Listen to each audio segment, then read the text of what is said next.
जय मित्रांनो, तथागत भगवान गौतम बुद्ध हे एका राजाचे राजपुत्र होते.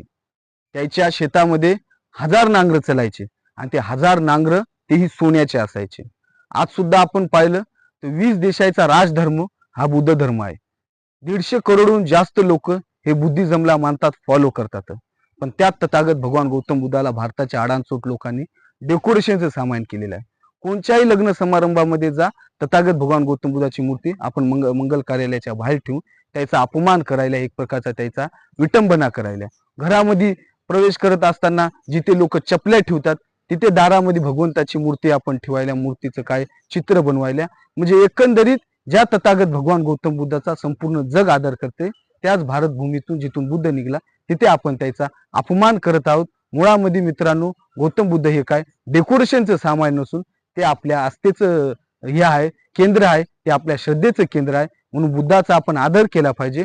कोणी यापुढून लग्नाच्या जे काही एंट्री गेटला भगवान बुद्धाची मूर्ती नाही लावली पाहिजे, ते स्टेजवरतीच लावली पाहिजे. तिचा योग्य तो असा सत्कार केला पाहिजे. कोणी दारामध्ये बुद्धाची मूर्ती न लावता घरामध्ये ठेवली पाहिजे आणि भगवान बुद्धाचा योग्य तो असा सत्कार केला पाहिजे. आपण जर आपल्या महापुरुषांचा आदर करू लागले तर लोक सुद्धा करतात. आपण जर अपमान करू लागले तर लोक सुद्धा अपमान करतात. जय भारत. नमो बुद्धाय.